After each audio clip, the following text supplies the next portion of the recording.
ça devrait fonctionner.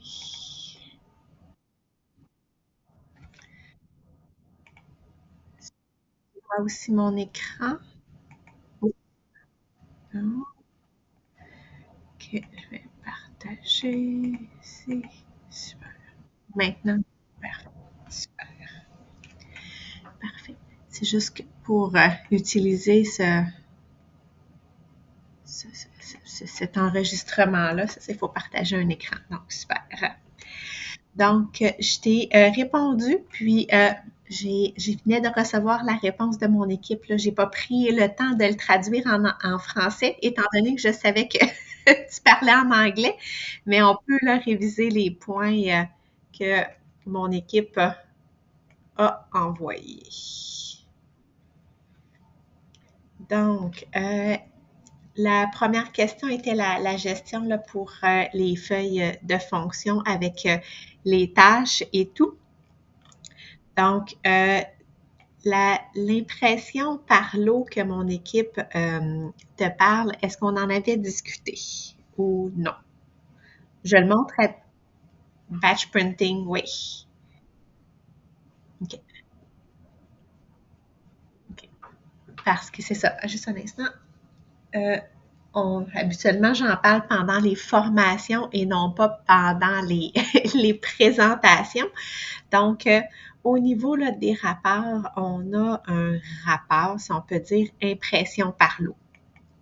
Dans l'impression par l'eau, donc on a juste ici là, différents modèles de feuilles de fonction.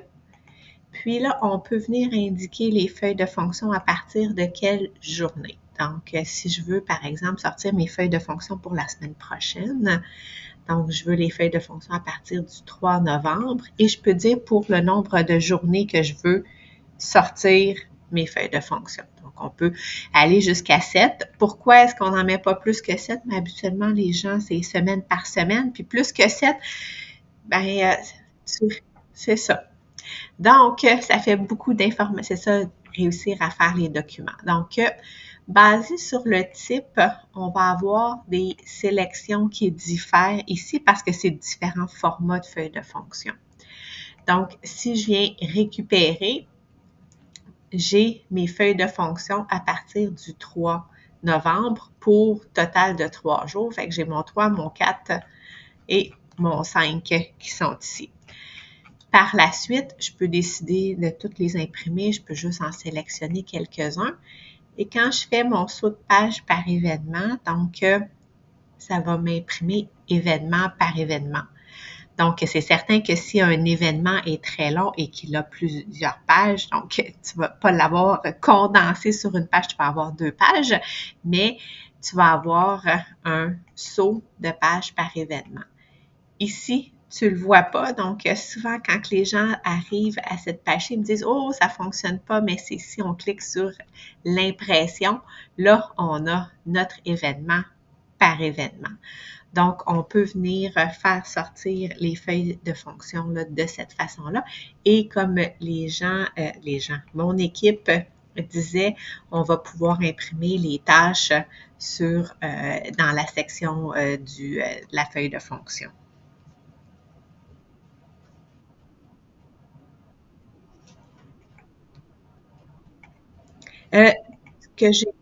Ce qu'il disait, c'est quand vous allez imprimer la feuille de fonction, l'impression des tâches pour les événements vont être imprimées dans le bas de l'écran ou dans une section spécifique. Donc, les tâches qu'on est venu assigner à un événement, donc mes tâches ici pourraient être imprimées là, sur la feuille de fonction.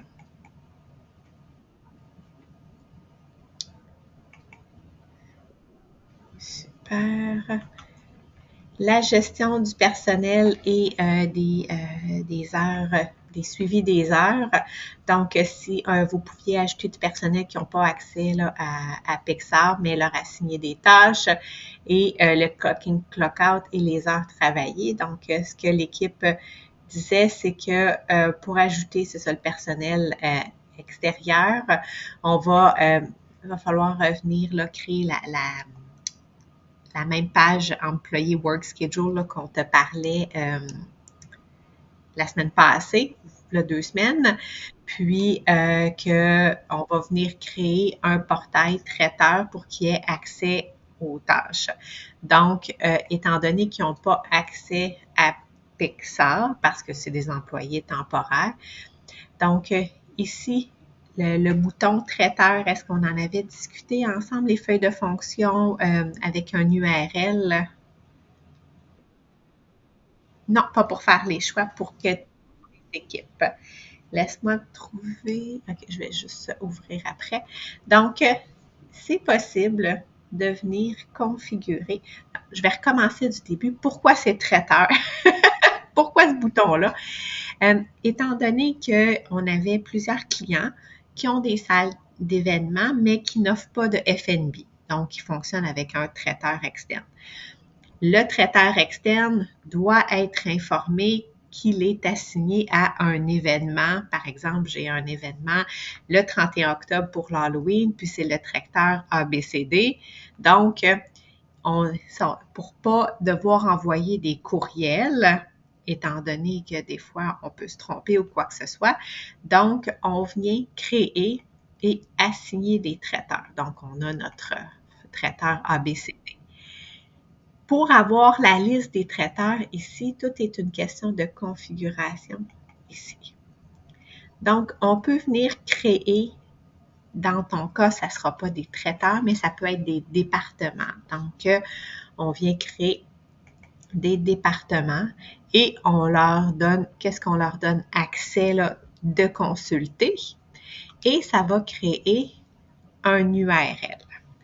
L'URL que j'ai juste ici, c'est l'URL que les employés vont pouvoir utiliser, garder dans leurs favoris. Et l'URL ne change pas. Donc, peu importe les événements. Donc, les événements qui ont été attitrés c'est ça, à ce département-là pour toi, vont avoir accès à la feuille de fonction. Ici, là, c'est un modèle, donc on a plusieurs modèles de feuilles de fonction. Donc, ils vont pouvoir voir la feuille de fonction. Donc, ils n'ont pas besoin de se connecter à Pixar. C'est vraiment un lien externe et ils gardent dans les favoris. Puis par la suite, ils vont voir les événements qui sont associés. Donc, l'événement, par exemple, ici, là, du 29 octobre, s'il n'était pas associé, il ne le verrait pas ici. Donc, il faut venir les associer. Donc, comme ça, tu limites les informations qu'ils n'ont pas besoin d'avoir. Puis, c'est possible d'avoir accès juste aux feuilles de fonction. Donc, pas accès là ici à la facture et au contrat. Donc, on peut venir décider, c'est ça, les informations. Puis, ils vont être en mesure de voir. Fait qu'en venant cliquer, ils vont pouvoir venir l'imprimer aussi s'ils le désirent. Et ils vont pouvoir voir, là, si je veux voir pour le mois, pour la journée, pour la semaine, à partir de ma date juste ici. Donc, c'est possible. De plus, avec ici, tu n'as plus de problème de quelle est la version de la feuille de fonction parce que dès que tu fais un changement ici, sur le système, ça se reflète de façon automatique, c'est dans le nuage. Donc, c'est quand même un avantage.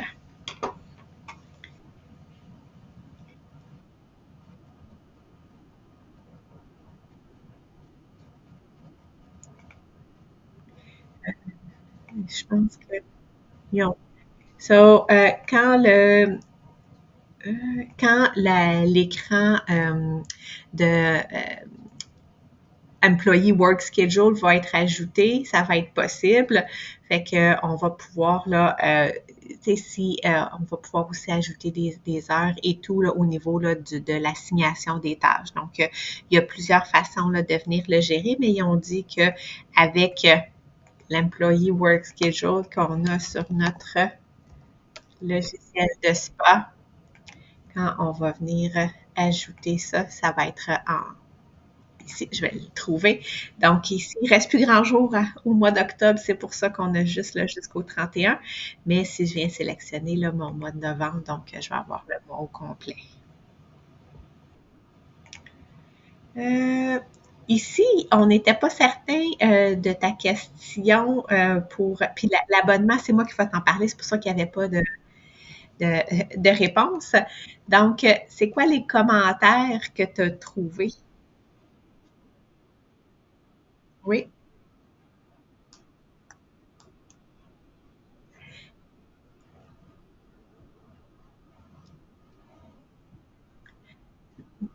mais tu sais, le,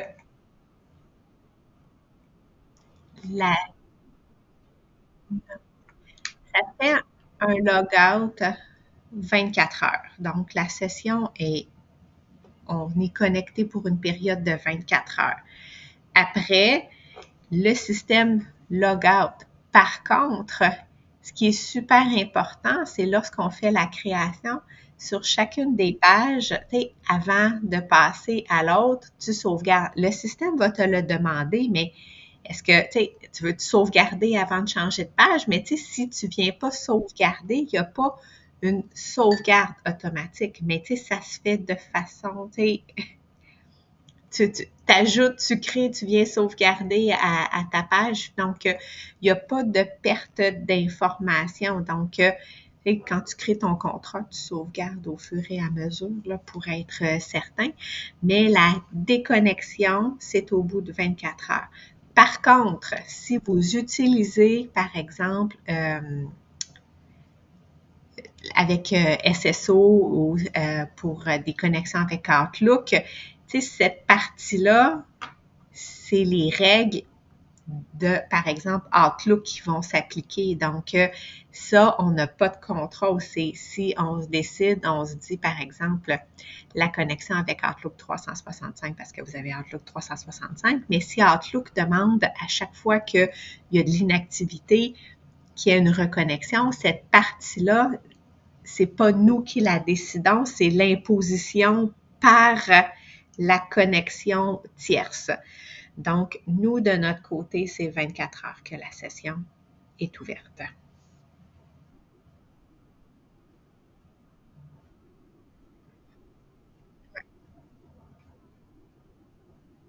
Oui, c'est ça. Donc, non, c'est les...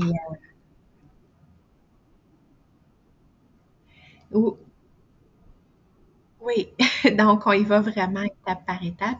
Puis, tu sais, toutes les données sont hébergées chez AWS, Amazon Web Services. Donc, l'accessibilité, le SLA est là.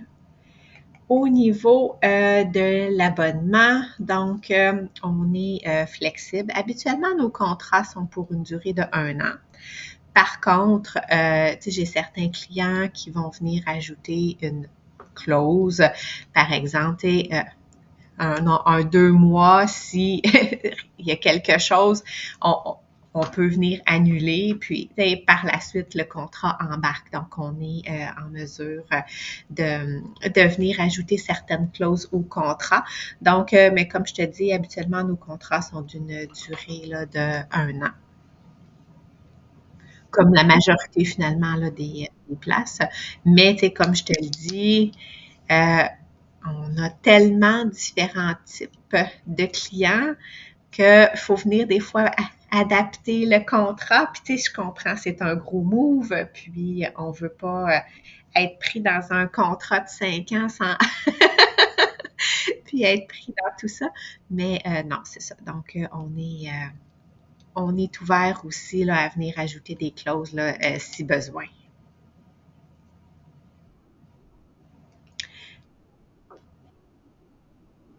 Oui. Ah,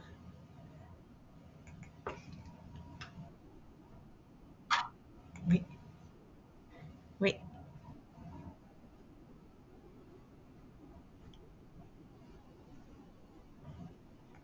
Vous, c'est votre type de client, là, c'est...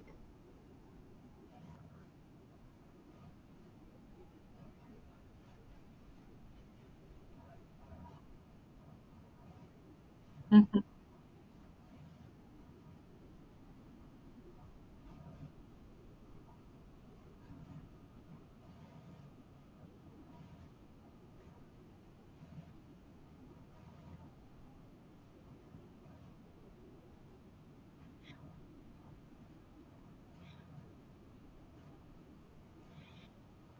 Ici, par exemple, OK, je vais juste te le montrer. Sur mes autres contrats, donc j'ai le nom du client versus le nom du contact. Donc, quand c'est pas les mêmes, on a la période de temps et le nombre de personnes. C'est possible de venir ajouter une information juste ici. Donc, par exemple, mon test. Je vais te le montrer. Au niveau de l'événement, on a une case nom de l'événement. Au niveau de nom de l'événement, c'est un oui ou un non dans la configuration de compte. Donc, par défaut, on ne l'ajoute pas au calendrier. Par contre, c'est dans la configuration, on a juste à venir indiquer là, un oui qu'on veut l'indiquer. Donc, dans le nom de l'événement, on pourrait venir indiquer, par exemple, confirmer. Donc, quand je viens ajouter l'information, j'ai mon information qui est affichée là, ici. Donc, est-ce que c'est quelque chose qui pourrait fonctionner pour vous?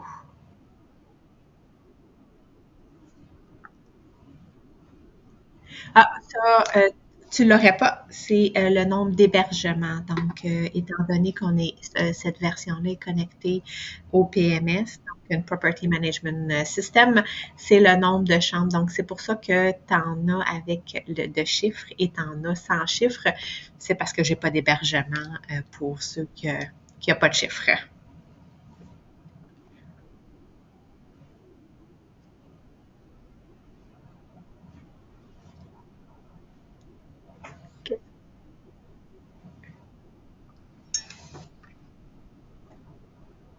OK. Pour le moment, non. C'est vraiment basé sur tes statuts, mais tu as combien de types de clients de ton côté?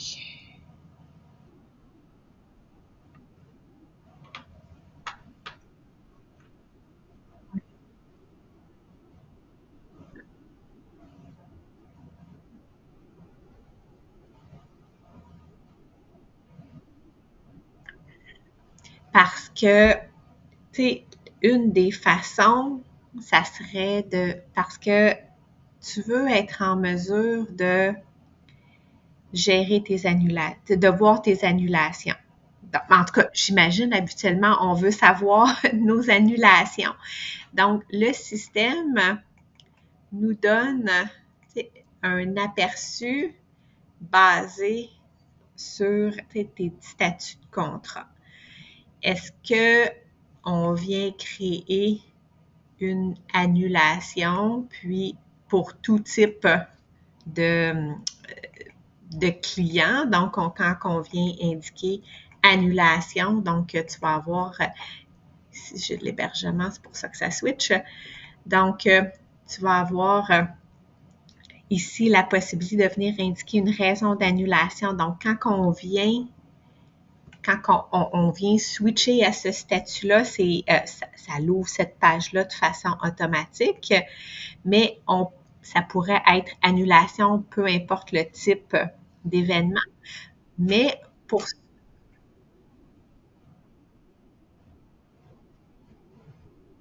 OK, la même chose. Parfait. Donc, tu pourrais pas voir combien en confirmé puis combien en statut en attente proposition, mais c'est sûr que là, si tu as 7 types de clients, ben les annulations, tu n'as pas besoin d'avoir nécessairement un type de client. Fait que tu peux avoir une fois annulation, mais on pourrait venir créer, ça ferait beaucoup de statuts, mais tu sais, OBNL confirmé, OBNL proposition. Donc, oui, ça ferait beaucoup, mais point de vue statistique, tu aurais beaucoup plus d'informations que venir juste utiliser tes types de clients ici. Je ne sais pas si c'est quelque chose qui pourrait être une possibilité.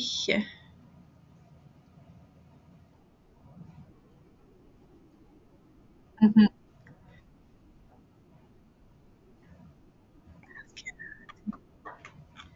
Ici, dans mes statuts de contrat, donc si je viens par exemple confirmer au BNL.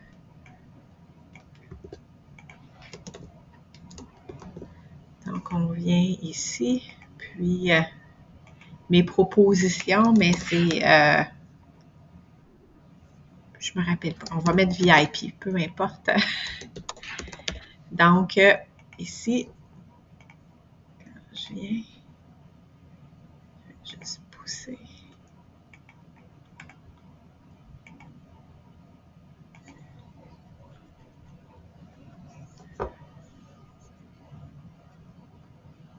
Fait que, tu sais, ici, tes équipes, ça serait encore plus visuel. C'est certain qu'ils auraient beaucoup de sélection à faire ici, mais ça fait en sorte que, en tout cas, je pense que ça va être encore plus fonctionnel pour vous, là. Mais en tout cas, moi, c'est, je pense, comme ça, mais j'ai peut-être pas raison.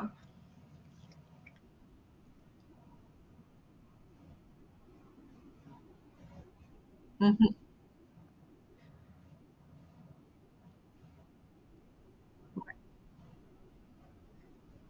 mhm.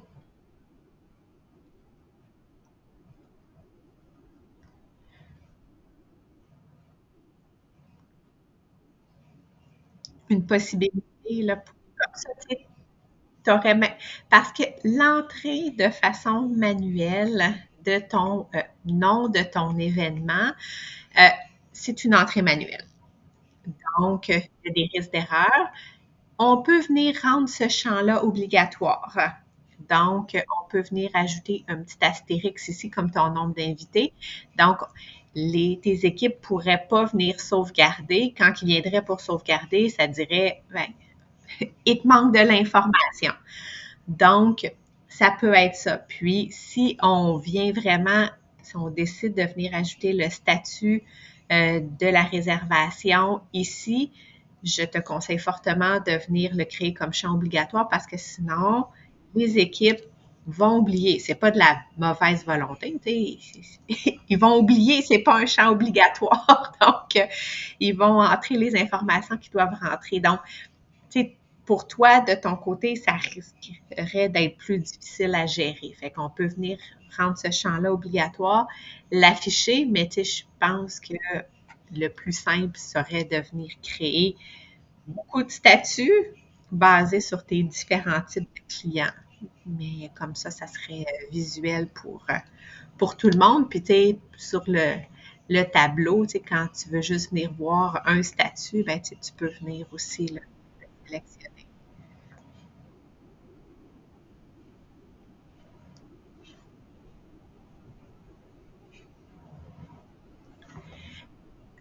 Le nom de l'événement. Ça, par exemple, va falloir que je pose la question à l'équipe, étant donné que c'est des champs qui sont pour tous nos clients. Donc, c'est pas des. Il y a certains champs qu'on peut venir renommer, par exemple, le minimum guest. Ici, c'est un champ qu'on peut venir changer sa fonction. Donc, ça, on laisse libre, mais par contre, ça ici, c'est un champ qui est disponible pour tous. Donc, habituellement, c'est plus compliqué de venir apporter des modifications parce que là, ça devient sur un compte spécifique, là. Mais je peux poser la question, mais je te garantis vraiment rien pour ici. Donc, mais tu sais, une fois que tu sais quelle information tu dois rentrer là, ben, tu regarderas même plus le nom de l'événement. Tu sais, tu le sais qu'il faut que tu rentres cette information-là à ce niveau-là. Mais ici, ça va t'éviter des risques d'erreur, d'après moi.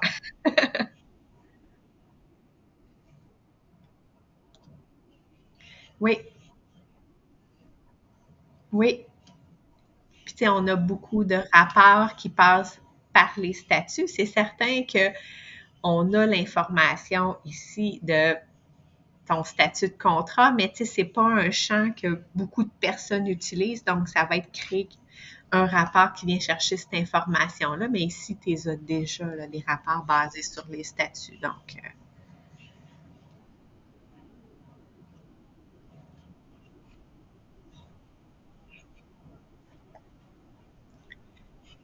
La liste des tâches là, va pouvoir être imprimée là, avec l'impression par l'eau sur le BEO.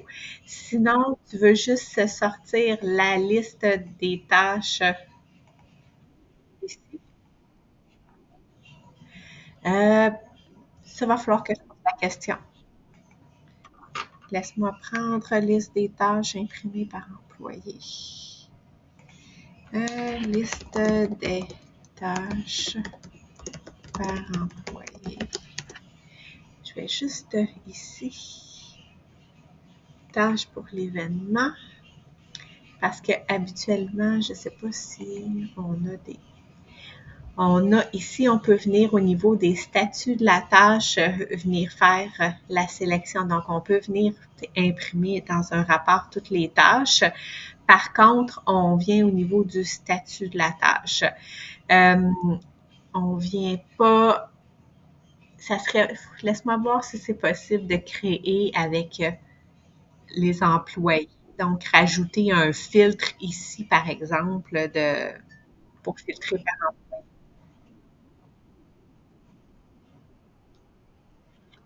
Mais elle n'a peut-être pas été assignée non plus. Je sais pas. Je vais voir ici sur celui-ci. Je sais pas s'ils ont été assignés, mais il doit y en avoir qui ont été assignés. Mais on peut venir ajouter, tu sais, ça pour un point de vue là, des rapports. Laisse-moi voir. Je vais juste prendre un ici en capture. Ajouter filtre pour sélectionner employé. C'est possible d'ajouter non employé sur rapport. Parfait, je pose la question puis je te renvoie un petit courriel.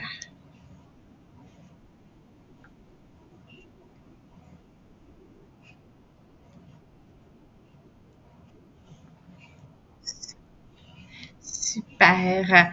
Si tu en as d'autres, si Chris en a d'autres ou tes équipes, n'hésite pas de m'envoyer un petit courriel.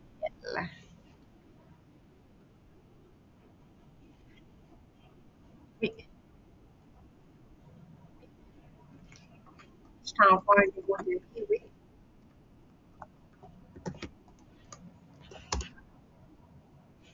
Combien?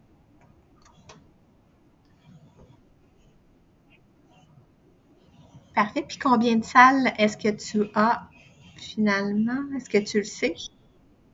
OK, ah, c'est pour ça que tu vas me revenir. OK, parfait.